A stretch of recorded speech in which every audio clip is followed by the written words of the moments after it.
You're planning to create an online course and you're wondering where to start. In this video, we're going to be looking at some goal objectives that you need to work towards, because if you fail to plan, you plan to fail. This is the second video in a new series where you get to create a course with me. So if you missed the first one, I'll leave a card up here so you can go and check it out. And we talked about choosing your topic and your ideal client. So be sure to check that out if you haven't already done so. I do encourage you to stay to the end because I will be sharing some really important things to think about, and you will pretty much have a roadmap of all that you need to think about when it comes to creating your online course and planning for it. So let's jump right in.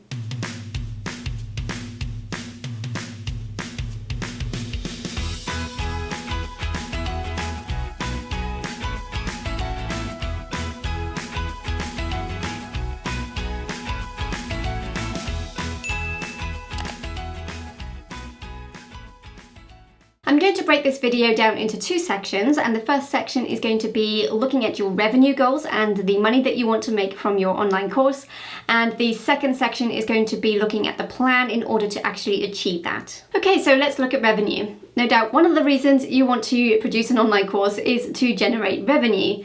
So rather than coming up with a general figure and just a general idea of what you want to make, let's look at something specific, because it's a lot more exciting and motivating to have a specific figure in mind rather than just a general wish. So how much do you want to make? Well, I'm guessing we would all love to have a 6 or 7 figure launch, but let's be realistic. I'm not saying that that can't be done, but there are certain factors that go into making that happen. So let's come up with a good, better, and a best goal. If you don't already have a budget, then I do encourage you to come up with what you need for each aspect of running your home and your business. In order to help you with this, I do have a free template that you can use where you can just put in your numbers and it will spit out the income that you actually need. Once you have your base budget that covers your basic needs, then you can look at what you would like to have as an ideal budget. So this could include all your vacations, your kids' education, and maybe a new car, improving your house or getting a new house. All these kind of things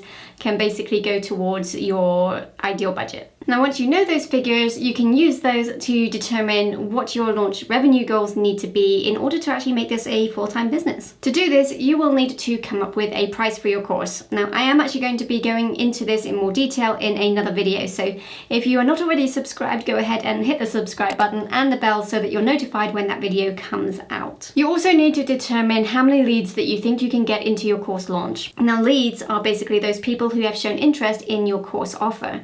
So this is actually separate from your overall email list. These are the people that have specifically shown interest in the course offer. So if you do have a large email list and it's already engaged, then it's quite likely that you will have a larger launch list than somebody who is starting from scratch. When coming up with your estimates, it's a good idea to come up with good, better, and best goals. So in my context, how I interpret this is a good goal would be to meet the minimum needs that you have. So it's kind of like the base level that you want to reach. Better would be the goals that you would ideally like to reach. This is what you would like to achieve. And your best goals would be those that would exceed your expectations. That would be just an amazing launch that you just wouldn't expect. Now, in the free download, the link is below, I will include a launch calculator so that you can figure out what your launch figures are likely to be based on the amount of leads that you have and the price of your course. Okay, so now that you know your revenue goals, it's time to break that down into steps that you can take in order to actually achieve those goals. So let's look at your plan of action. Now, your revenue goals will determine how big of a list you need when it comes to launching your course. So bearing that in mind, if you already have a big audience and a big list, then you probably don't need as much time in order to build that up before your course. However, if you have nothing, you don't have a list, you don't have an audience, then you're going to want to take some time to build that up, and that's not going to happen overnight. If you're just starting out and you don't have a big list, then I would recommend giving yourself a much longer time frame in order to accomplish all of this, because you're going to be creating assets for your course and for the launch itself and all the social media and emails and all these kinds of things. There's a lot to actually create while you're trying to build your audience at the same time. So it's really hard to divide your attention. especially if you're already working somewhere else and you've got lots of other things on your plate.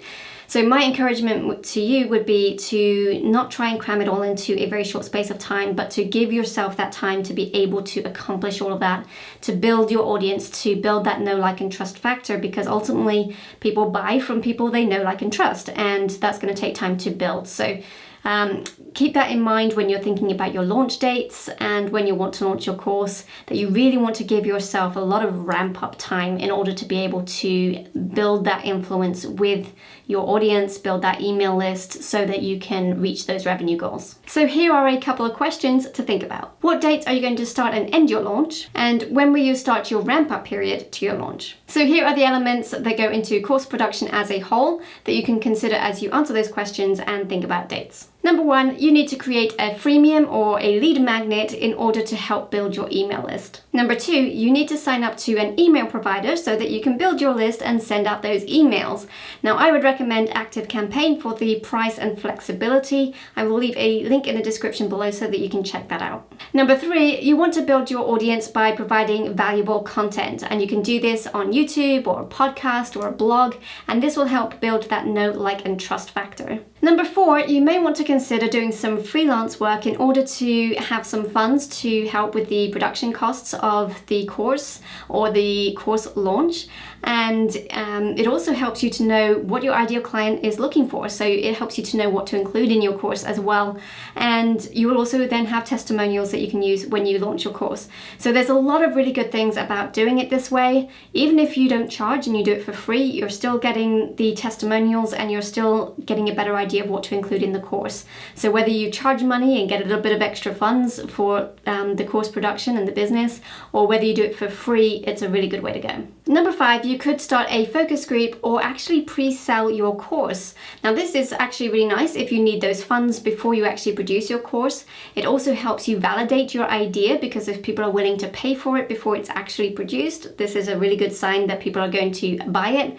And they can also help you, as well as you're creating it, to give you ideas of what to include in the course, as well as give you testimonials. So there's a lot of really good things about either doing a pre-sale or having a focus group before you come to sell it officially. Number six, you get to create your course. Number seven, create a sales page for your course. Number eight, you want to create your launch promotion content. So this could be a webinar, it could be a challenge, a workshop, whatever kind of launch that you're going to be using in order to promote your course, you need to get that content ready. Number nine, you want to write your email sequences and or your social media content for your course launch. Number 10, you want to make sure that you allow about a 30-day period in order to warm up your audience, in order that they will be really eager to receive your course offer.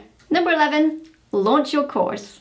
And number 12 is a bonus tip, and that is to consider whether you could be an affiliate for somebody else's course launch, because you actually get a little sneak peek into something that's already working, and that can give you an idea of what might work for you, and it doesn't have the same kind of pressure that it would for your own course launch. So this is a really good way to get your feet wet and to really see the workings of a course launch in action before you actually translate that to yourself.